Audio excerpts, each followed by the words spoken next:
Hello बच्चों, जीवन education पर आप सभी का बहुत बहुत स्वागत है। बच्चों, हम सभी के मन में हमेशा ये सवाल ज़रूर आया होगा कि आखिरकार पृथ्वी पर सर्दी और गर्मी होती क्यों है। तो बच्चों, आज मैं आप लोगों को यही समझाने का प्रयास करूँगा कि पृथ्वी पर सर्दी और गर्मी आखिरकार होती क्यों है, ये घटना चक्र होता कैसे है, पृथ्वी पर सर्दी कब होती है और गर्मी कब होती है। तो बच्चों, मैं आपको आज समझाने की यहाँ भरपूर कोशिश करूँगा। मैं यहाँ आपको सबसे पहले पृथ्वी यहाँ बना लेता हूँ मैं आपको समझाने के लिए। ये हमारी हो गई, पृथ्वी हो गई। बच्चों, मैं आप लोगों को बता दूं कि पृथ्वी को हमने दो बराबर भागों में बांटा हुआ है, और जो दो बराबर भागों में पृथ्वी को बांटती है उस रेखा को बच्चों हम बोलते हैं भूमध्य रेखा। उस रेखा को कौन सी रेखा बोलते हैं? भूमध्य रेखा। ये पृथ्वी को क्या करती है बच्चों? पृथ्वी को दो बराबर भागों में बांटती है। अर्थात बच्चों, कौन कौन से भाग में? उत्तरी ध्रुव और दक्षिणी ध्रुव। ऐसी रेखा जो पृथ्वी को दो बराबर भागों में बांटती है वो कौन सी रेखा होती है?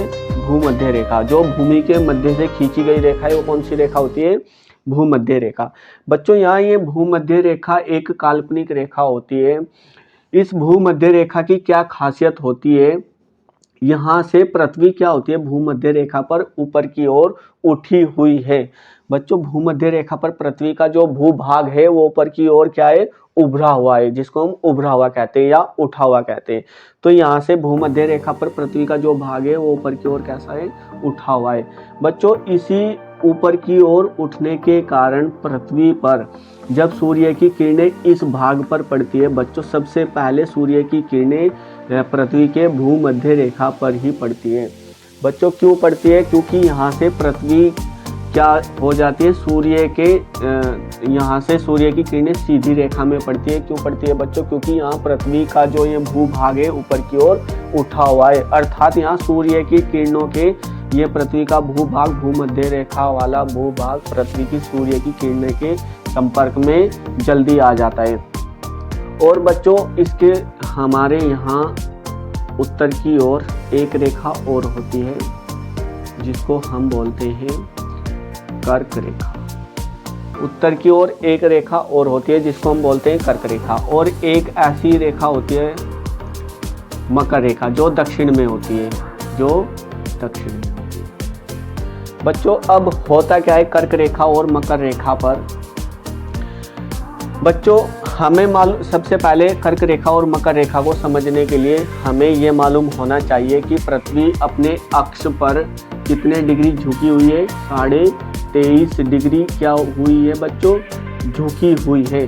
पृथ्वी अपने अक्ष पर कितने डिग्री झुकी हुई है? 23.5, जो कि मैंने यहाँ आप लोगों को मैंने आपको डायोग्राम में भी बताया है कि पृथ्वी कितने अक्ष झुकी हुई है? अपने अक्ष पर 23.5 डिग्री झुकी हुई है। तो ये बच्चों मैंने लगभग यहाँ 23.5 डिग्री का झुकाव बना लिया है, जिससे आप लोगों को और अच्छे से समझ में आए। मैंने आपको बताया कि उत्तर की ओर कौन सी रेखा होती है? कर्क रेखा, और दक्षिण की ओर कौन सी रेखा होती है? मकर रेखा। तो बच्चों, यहाँ उत्तर की ओर कौन सी रेखा है? कर्क रेखा, और दक्षिण की ओर कौन सी रेखा है? मकर रेखा। ये हमारा उत्तरी ध्रुव हो गया और ये हमारा पृथ्वी का दक्षिणी ध्रुव हो गया। ऐसे ही बच्चों, मैंने पृथ्वी की दूसरी स्थिति भी यहाँ भी बनाई हुई है। ये हमारा कौन सी ये कौन सा ध्रुव हो गया? उत्तरी ध्रुव, और ये कौन सा ध्रुव हो गया? हमारा दक्षिणी ध्रुव। मैंने बताया कि उत्तरी ध्रुव की ओर ही हमारी कौन सी रेखा होती है? कर्क रेखा। कौन सी रेखा होती है? कर्क रेखा। और दक्षिणी ध्रुव की ओर कौन सी होती है बच्चों? मकर रेखा। अब बच्चों, आप सभी को समझ में आने लग गया होगा कि पृथ्वी पर आखिरकार गर्मी, सर्दी और क्यों होती है। बच्चों, अब आपको साफ साफ नजर आ रहा होगा कि जो हमारी सूर्य की किरणें होती है ये सीधे कहाँ पड़ रही है? कर्क रेखा पर। पृथ्वी की जो ये वाली स्थिति है बच्चों, जो कर्क रेखा पृथ्वी की कर्क रेखा सूर्य के संपर्क में आ रही है यहाँ सीधे रूप से। पृथ्वी का कौन से वाला हिस्सा सूर्य की ओर है बच्चों? कर्क रेखा वाला। यहाँ हमारे डायग्राम नंबर 2 में और डायग्राम नंबर 1 में अब आपको अच्छे समझ में आएगा। डायग्राम नंबर 2 में क्या हुआ है बच्चों? यहाँ जो हमारी कर्क रेखा है वो सीधे सीधे किसके संपर्क में है? सूर्य के संपर्क में है। तो बच्चों जब ये हमारी कर्क रेखा सूर्य के नज़दीक हो गई है, यहाँ सूर्य के नज़दीक है, तो यहाँ क्या होगा? अब बच्चों जब तक ये सूर्य के नज़दीक रहेगी, ये सूर्य की ओर झुकी हुई होगी पृथ्वी, यानी कर्क रेखा वाला हिस्सा जब सूर्य की ओर झुका हुआ होगा, यहाँ क्या होगी बच्चों? यहाँ इस रेखा पर क्या होगी? यहाँ क्या होगी? गर्मी होगी। इस रेखा पर कर्क वाले हिस्से पर क्या होगी बच्चों? यहाँ गर्मी होगी। क्यों होगी? क्योंकि यहाँ ये कर्क रेखा वाला हिस्सा जो सूर्य की किरणों के सीधे क्या आ रहा है? संपर्क में आ रहा है। और बच्चों हमारा जो ये दूसरा हिस्सा है मकर रेखा वाला, ये क्या हो गया? सूर्य की किरणों से क्या हो गया बच्चों? दूर हो गया। बच्चों आप लोगों को मैं ये भी बता दूं कि हमारी जो उत्तरी ध्रुव और दक्षिणी ध्रुव होते हैं पृथ्वी के, हमें पता है कि पृथ्वी का जो भूमध्य रेखा वाला भाग होता है वो ऊपर की ओर उठा हुआ होता है, और जो उत्तरी ध्रुव और दक्षिणी ध्रुव होते हैं वे बच्चों पृथ्वी का भूभाग, वहाँ से क्या होता है? ढलान होता है, ढलान। तो बच्चों इसीलिए पृथ्वी की सूर्य की किरणें जो हमारे उत्तरी ध्रुव और दक्षिणी ध्रुव तक नहीं पहुँच पाती, जिस कारण हमारे दक्षिणी ध्रुव पर एक बर्फीला सागर है जिसको बोलते हैं बच्चों हम अंटार्कटिका। इसीलिए यहाँ दक्षिणी ध्रुव में बच्चों यहाँ नीचे की ओर, क्योंकि यहाँ सूर्य की किरणें नहीं पहुँच पाती है, क्योंकि बच्चों हमें पता है कि यहाँ ध्रुवों की ओर पृथ्वी का जो भूभाग होता है वो कैसा होता है? ढलान होता है। अर्थात यहाँ तक सूर्य की किरणें, पृथ्वी के इस हिस्से तक सूर्य की किरणें कभी भी नहीं पहुंच पाती, जिस कारण बच्चों यहाँ पानी कैसा है? बर्फ के रूप में जमा हुआ है, और जिसको हम इस वाले हिस्से को क्या बोलते हैं? अंटार्कटिका बोलते हैं। तो बच्चों अभी फिलहाल के तौर पर मैं आप लोगों को बता दूं कि जो ये हमारा कर्क रेखा वाला हिस्सा है, ये सीधे सीधे किसके संपर्क में? सूर्य के। और बच्चों जब तक ये हिस्सा कर्क रेखा वाला हिस्सा सूर्य के संपर्क में रहेगा, अर्थात यहाँ क्या पड़ती रहेगी? गर्मी होती रहेगी।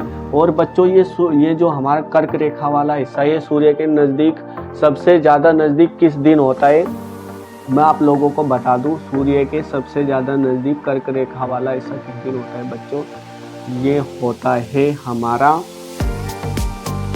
4 जुलाई को।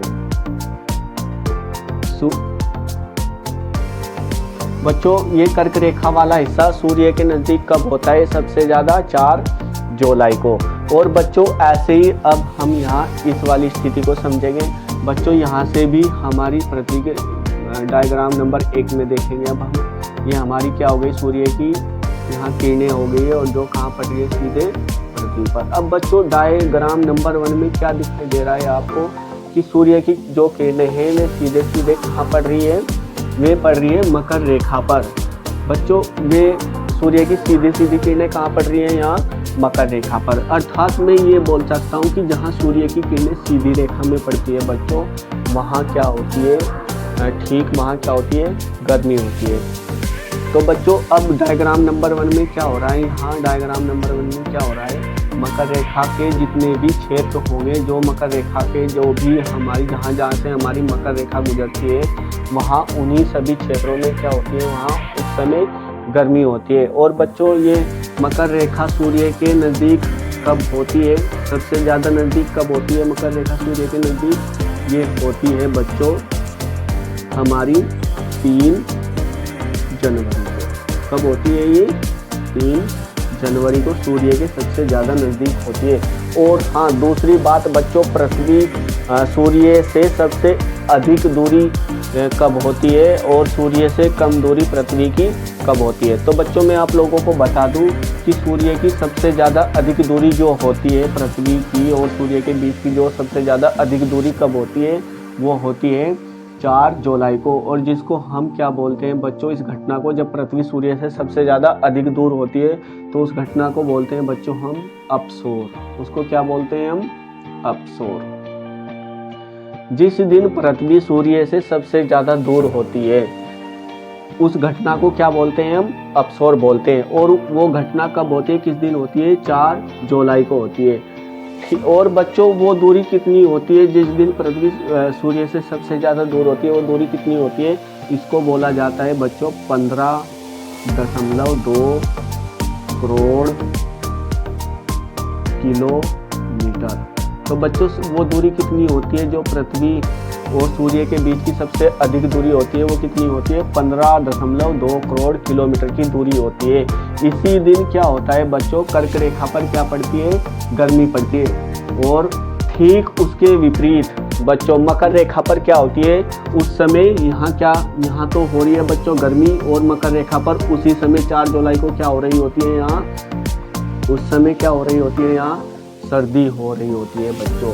यदि कर्क रेखा पर गर्मी हो रही है तो मकर रेखा पर क्या हो रही होती है? सर्दी हो रही होती है बच्चों।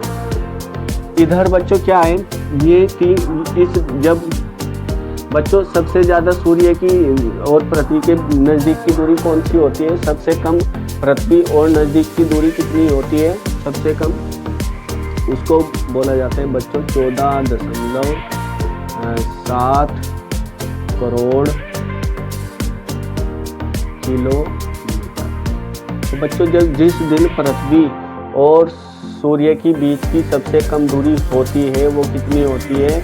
14.7 करोड़ किलोमीटर। और बच्चों वो किस दिन होती है? 3 जनवरी को। जिस दिन पृथ्वी और सूर्य के बीच की सबसे कम दूरी होती है वो किस दिन होती है? 3 जनवरी को। और इस घटना को क्या बोला जाता है बच्चों? उपसौर। इसको क्या बोलते हैं? उपसौर। मैं आप लोगों को बता दूं कि जिस दिन पृथ्वी सूर्य से सबसे कम दूरी पर होती है वो दूरी कितनी होती है? 14.7 करोड़ किलोमीटर। और वो उस घटना को, जिस दिन पृथ्वी सूर्य से सबसे कम दूरी पर होती है उस घटना को क्या बोलते हैं हम? उपसौर। और जिस दिन पृथ्वी सूर्य से सबसे अधिक दूरी पर होती है उस घटना को क्या बोलते हैं बच्चों? हम अपसौर। अर्थात बच्चों आप लोगों को ये समझ में यहाँ आ गया होगा कि हम क्या सोचते थे कि जिस दिन पृथ्वी सूर्य से सबसे ज़्यादा दूर होती है तो तब पृथ्वी पर सर्दी होती है, और जिस दिन पृथ्वी सूर्य के सबसे ज़्यादा नज़दीक होती है उस समय पृथ्वी पर क्या होती है? गर्मी होती है। जबकि बच्चों ये एक क्या है? एक मत है। तो बच्चों जबकि होता है इसका क्या? अपोजिट है। यहाँ देखो बच्चों, पृथ्वी पर सबसे कम दूरी जो होती है 3 जनवरी को होती है, और तब भी 3 जनवरी हमारे जनवरी माह में भी भारत में क्या पड़ती है? कड़ाके की ठंड पड़ती है। और जबकि 4 जुलाई को क्या होता है? पृथ्वी और सूर्य के बीच की दूरी सबसे अधिक दूरी पर हो जाती है, और अधिक दूरी होने के कारण भी जुलाई के माह में भी भारत में तब भी क्या पड़ती है? कड़ाके की गर्मी पड़ती है। तो बच्चों आई होप आप लोगों की अच्छे से समझ में सर्दी और गर्मी का प्रक्रमण काल अच्छे से समझ में आ गया होगा। यदि आप लोगों को ये वीडियो अच्छे से समझ में आई हो तो बच्चों हमारे चैनल को लाइक तथा सब्सक्राइब जरूर करें। ऐसी मज़ेदार वीडियो हम आपके लिए आगे को और भी लाते रहेंगे। धन्यवाद।